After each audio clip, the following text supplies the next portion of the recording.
My fellow parliamentarians, colleagues in government and civil society organizations, the Asian Human Rights Commission and Dignity Organization is sponsoring the second Asian Parliamentarian in Asia countries. Good afternoon to everybody.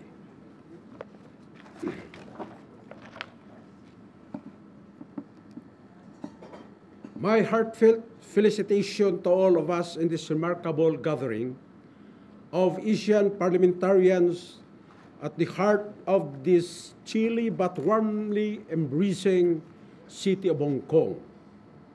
It is of the highest honor and privilege that the Republic of the Philippines is again invited to Greece and take part in the second regional conference of Asian parliamentarians and human rights defenders on elimination of custodial torture and ill treatment in Asia.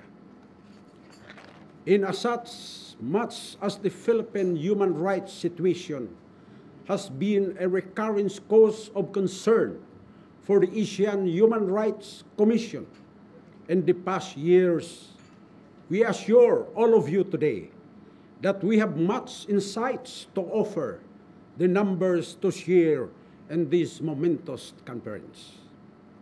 On an interesting note, it seems that I have traversed the path of superstorm to be with all of you today. I have been reported and felt in the past 3 or more days, Superstorm Haiyan has struck the Coast Islands, including the northeastern front of Mindanao Island and exited in our country's capital, Metro Manila, before it headed to the general direction of Vietnam and Asian mainland. Practically, this super typhoon entered my home province, exited the Philippines through Metro Manila, our capital city and where my congressional office is, and pushed forward to near where we are now. Well, that was yesterday. I was a day behind Hurricane Haiyan. I have practically chased a super typhoon to attend this momentous gathering of Asian parliamentarians, and I could not be any prouder. As Hurricane Haiyan has demonstrated the Philippines in a gateway for typhoons and hurricanes, its position in the Pacific Ocean has made it so. Our country has very active tectonic plates and volcanoes, also which are very well the steady sources of violent earthquakes. In fact, 7.2 magnitude earthquake recently shook metropolitan Cebu and Bohol, a province known in the world of chocolate hills, its heritage sites, and its famed beaches. It was catastrophic to say, at least. More than the destruction of property, the detriment caused to the human population, either by death and injuries, or by displacement and the tragedy of its kind. Calamities in the Philippines have time and again displaced a large population, as we are also hotbed for communist insurgencies and secessionist movements. Armed conflicts have historically displaced just as many people as what natural calamities have done. It is a human rights situation that has put the Philippines in constant tight, watched by the International Human Rights Group and by the United Nations High Commission on Refugees, no less. It is a human rights situation which has also merited the highest priority by the 16th Philippine Congress with the fast-tracking of the Internal Displacement Act Bill, or the Act protecting the right of internally displaced persons. The other such priority is the setting up of institutional mechanism to stop all forms of custodial torture and ill treatment, a prioritization which has involved all our state departments and that which has already covered a number of years and it has not stopped at yet. Our Constitution in place, the 1987 Philippine Constitution, does not include in its Declaration of Principles and State Policies a categorical state policy against the state torture and ill treatment. It does not mean, however, that there is no state prescription against it. Section 12 of Article 13 of our 1987 Constitution, the Bill of Rights, the repository of the civil rights of every Filipino. The Philippines is no uncertain terms decrees that number one, any person under investigation for the commission of an offense shall have the right to be informed of his right to remain silent and to have competent and independent counsel, preferably of his own choice. If the person cannot afford the services of counsel, he must be provided with one. These rights cannot be waived except in writing and in the presence of counsel. Number two, no torture, force, violence, threat, intimidation, or any other means which with yet the free will shall be used against him. Secret detention places, solitary incommunicado, or other similar forms of detentions are strictly prohibited. Number three, any confession or admission obtained in violation of this or Section 17 thereof shall be inadmissible in evidence against him. Number four, the law shall provide for penal and civil sanctions for violations of this section, as well as compensation to the rehabilitation of victims of torture or similar practices and their families. The Philippine judiciary, recognizing its fealty towards constitutional imperatives, has incorporated in the revised rules of criminal procedure of the Philippines several key measures to avert and prevent acts of torture and ill treatment of prisoners and detainees. Although they were not by virtue of a legal statute, the rules were issued by the Philippine Supreme Court and were to be observed and adhered to strictly lest the criminal case filed against the detainee will be dismissed outright. The Philippine Supreme Court amplified its stance against torture and similar violation when it decreed the legal conception of the Philippine writ of amparo, or the recurso de amparo, which it declared during the summit on extrajudicial killings and enforced disappearances on July 16, 2007. A month after the Philippine Supreme Court also decreed the supplemental Philippine habeas data. The twin legal concepts indeed have now obligated the Philippine military and the law enforcement agencies to give access to the relatives of the missing persons to detention centers and prison cells. As a matter of fact, the above special proceedings may be entertained directly by the Philippine Supreme Court address expeditious resolution ditching court protocol to human rights protection. Not before long, the Philippine legislature in turn strengthened the amparo and habeas data proceedings when it enacted into law Republic Act number 1035-3, an act defining and penalizing enforced or involuntary disappearance, salvaging in our local parlance. This is unprecedented, not just in our jurisdiction, but in Asia, as well as being the first anti-enforced or involuntary disappearance law in Asia. It was my great honor to be part in passing this bill into law. It bears emphasis that enforced or involuntary disappearance and torture are closely intertwined. In our jurisdiction, the acts of torture oftentimes lead to or are components of enforced and involuntary disappearance. The law effectively prohibits and penalizes the acts of enforced and involuntary disappearance, specifically the acts of forcibly bringing citizens to secluded and secret detention places. This legislative breakthrough is a culmination for a series of enactments to this end.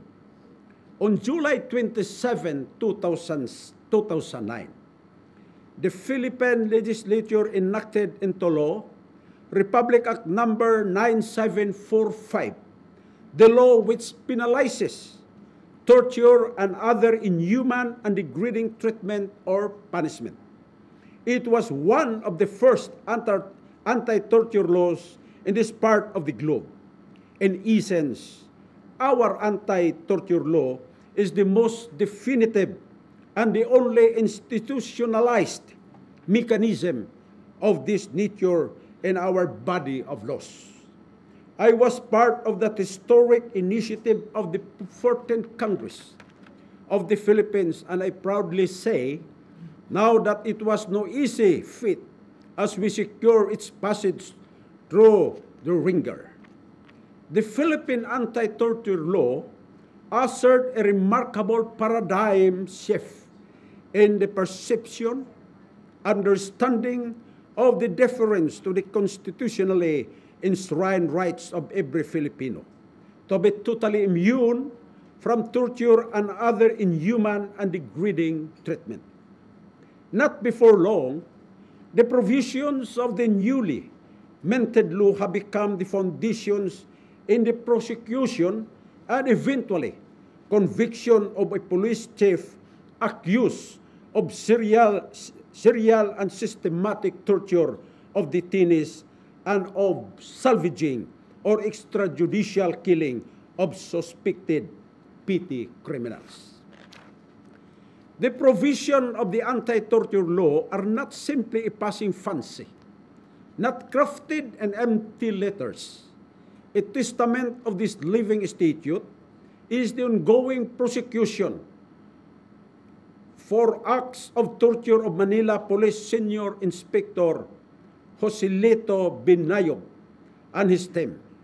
I am aware that the Honorable Commission on Human Rights has documented and monitored this particular case. Officer Binayog is the head of the police outpost in an area in Greater Manila where petty crimes from street robberies to a small one, drug peddling, are unabated.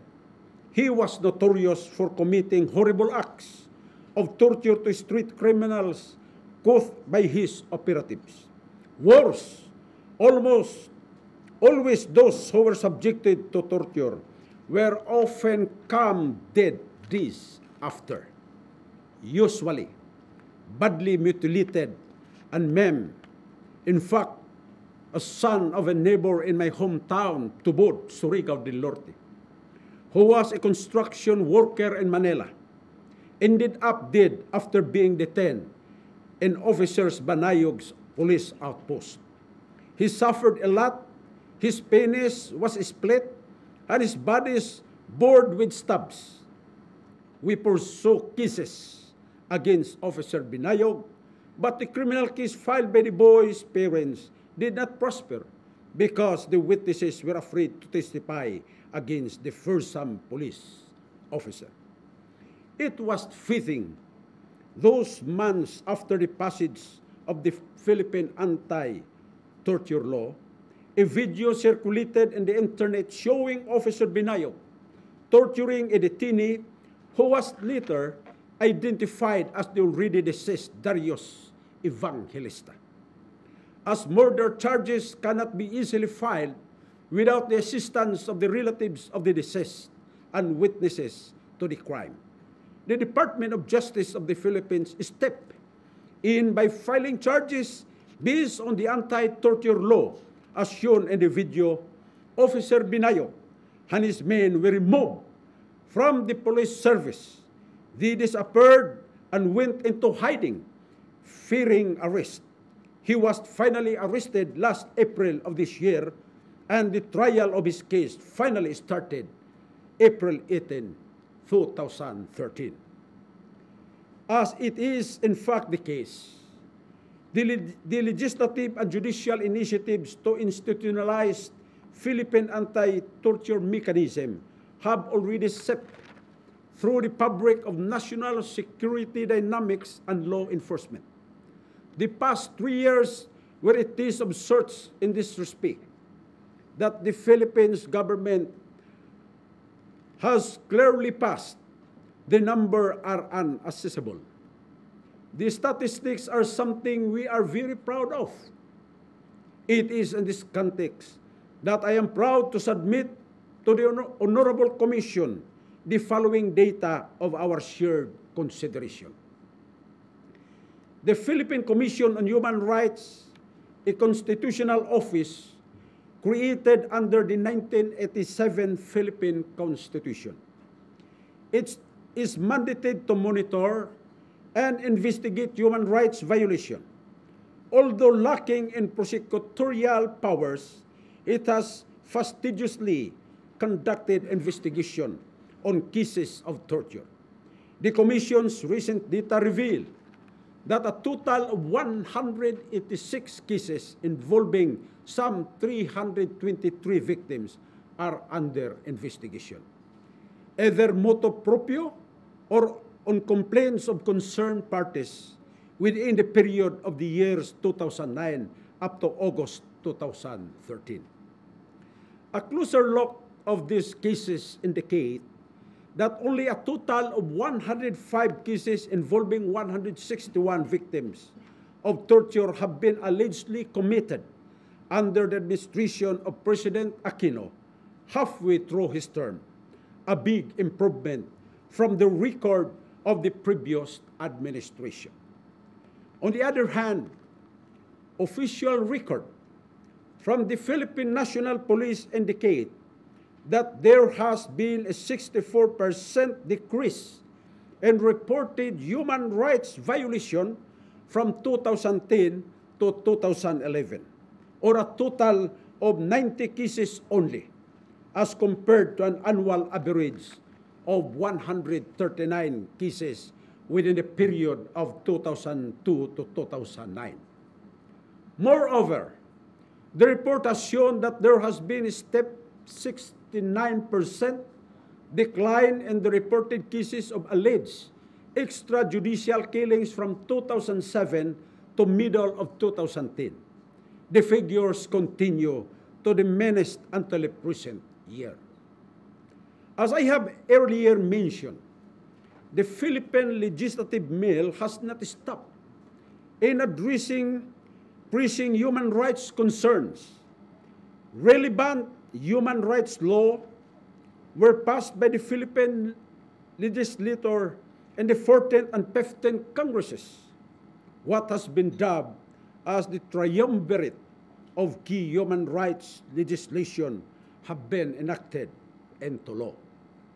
The anti-torture law, which I have earlier mentioned, the Anti-Enforced Disappearance Act, Republic Act 1035-3, which makes us the first Asian country to do so, and the act providing for reparation and recognition of victims of human rights violations during the Marcos regime, and the documentation of said violation, Republic Act 1036-8, which is a long overdue state recognition of the sacrifices of the victims of human rights violation, including torture, under the martial law era, providing for indemnification for losses suffered by the victims and reparation for injuries inflicted on their honor and dignity.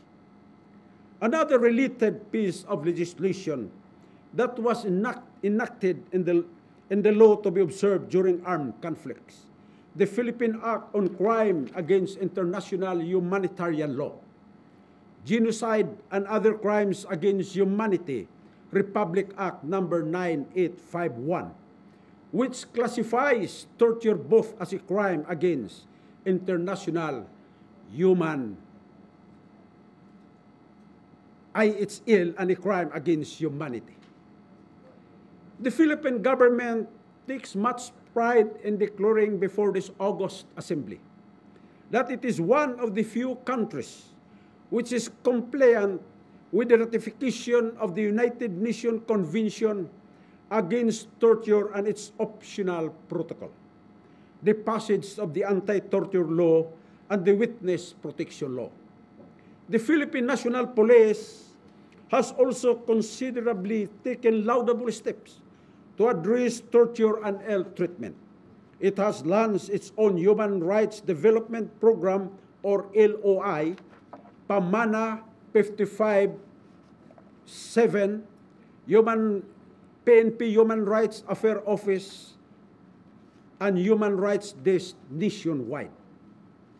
To reiterate its vehement stance against torture and other human rights violations, the PNP has issued its standing policy banning hazing, torture, and other forms of cruel, inhuman, degrading treatment in all police training institutions in 2011.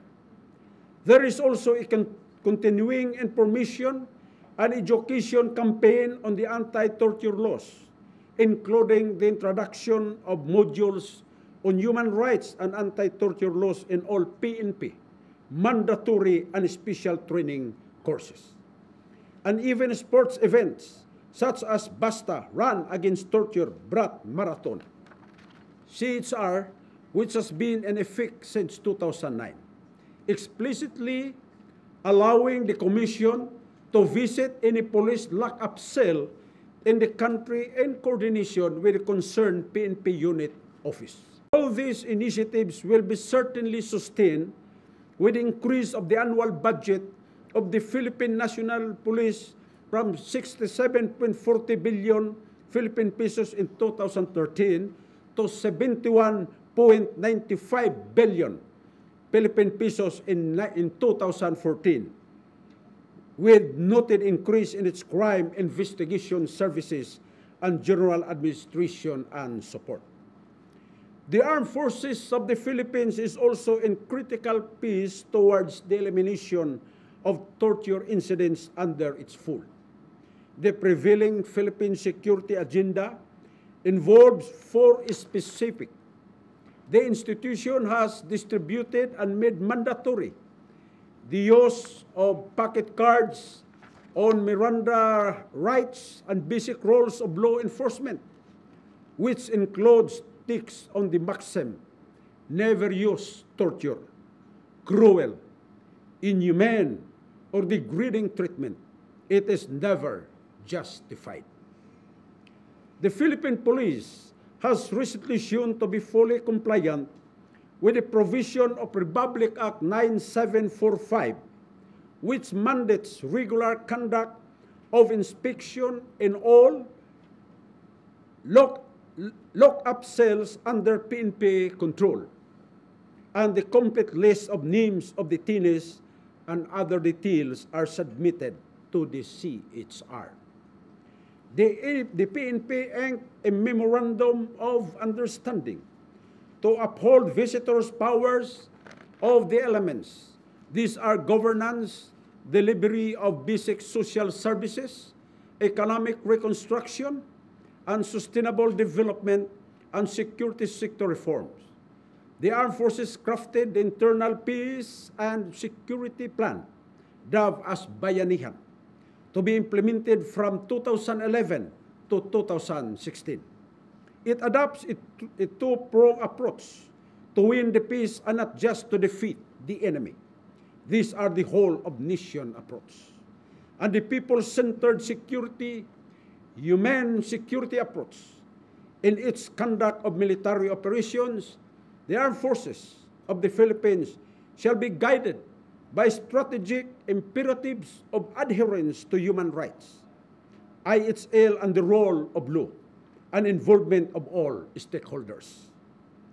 The Armed Forces of the Philippines has now established its own Human Rights Affairs Office, directly under the control and supervision of the Chief of Staff, and has formulated rules of behavior for military intelligence personnel, adopting a human rights-based approach. All these initiatives will be so certainly sustained with the increase of the annual budget of the Department of National Defense from 80.42 billion pesos in 2013 to 82.20 billion pesos in 2014. For all our advances, we are also keenly aware that much more have to be put in place. In the 16th Philippine Congress, I am equally privileged to have been tasked to be the chairperson of the Congressional Committee on Human Rights. The legislative priority agenda of my committee has been anchored on the national program of government of President Noynoy Aquino, which is pursuing the daang matuwid or the straight path for our nation, to fight corruption in all fronts, to promote an inclusive growth that is characterized by good governance, the rule of law, transparency, and accountability. Hence, amidst the massive displacement of thousands of people severely affected by the natural disasters in Bohol and Cebu, and some 120,000 victims displaced as a result of the armed conflict between the Moro National Liberation Front and the military in Zamboanga City and Basilan, there is a great imperative to fast-track the passage into law of the Philippines Internal Displacement Act. My committee has in fact conducted its initial deliberation on the IDP bill, which will be followed by the public hearing and ocular inspection right in the heart of Zamboanga City this month, to give the members some first-hand information on the deplorable condition of the IDPs who are still temporarily sheltered in several evacuation centers in this city. We will also be fast-tracking the proposed bill on the establishment of the National Preventive Mechanism Against Torture, which is an international commitment of the Philippines to government when it became the 63rd state to ratify the optional protocol on the Convention Against Torture on April 20, 2012. Thus, the Philippine government is under international obligation to enact an MPM law that will allow and announce an independent visits to places of detention where people are deprived of their liberty. My congressional committee will be embarking on a series of jail visits starting with San Ramon Penal Colony in Zamboanga City, to allow our legislators the opportunity to assess the prevailing conditions in those areas and to inquire from the detainees and jail official how the jail system can be further improved. We will also fast-track the passage of an equally important piece of legislation, the proposed charter of the Philippine Commission on Human Rights. The crux of the debates in the previous Congresses was whether the grant of prosecutorial powers to the Commission is not constitutionally infirm, given the fact that it has been lawfully mandated to perform monitoring and investigative functions. The strengthening of the CHR powers, function, and structure would be keenly studied and deliberated upon in the next few months. For its part, the CHR has conducted trainings on anti-torture, laws, and human rights in different areas nationwide for detention authorities in 2012 and for civil society organizations this year. Its regional offices are regularly conducting preventive monitoring of torture through jail visitations, as well as information education campaigns. Specific steps have also been taken by the Commission such as initiating a dialogue with the Bureau of Jails and Management Penology, BJMP, for them to come up with a policy on mandatory reporting of alleged torture cases and publishing anti-torture poster in 2012. Outside of my congressional committee, some proposed bills are noteworthy to mention in this conference. In view of the government adherence to meaningful reforms towards good governance, the bill amending the Witness Protection, Security and Benefit Act has been filed to ensure the speedy and fair disposition of cases and granting free medical treatment and medicines to witnesses and free education for their dependents. The bill on protecting whistleblowers to encourage persons with information about any wrongdoings to come forth and report the same to the authorities.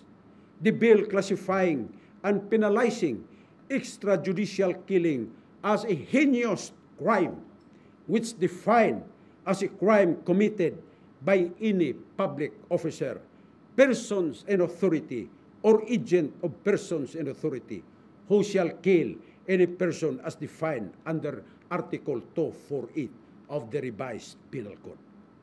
And that killing was committed while the victim was in custody or in secret detention places, solitary incommunicado or similar forms of detention, or as a result of the excessive use of force with an order from the state.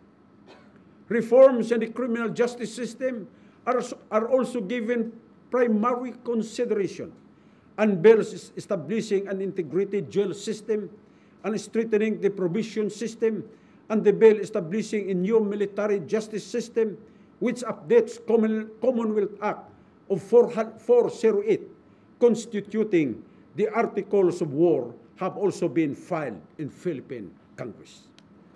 As the Philippine government continues to steadily rise up against the challenges of promoting, protecting, and fulfilling human rights, I firmly support the call of our President Benigno C. Aquino III in his last State of the Philippine Nation address to pursue growth that is inclusive and progress that is encompassing.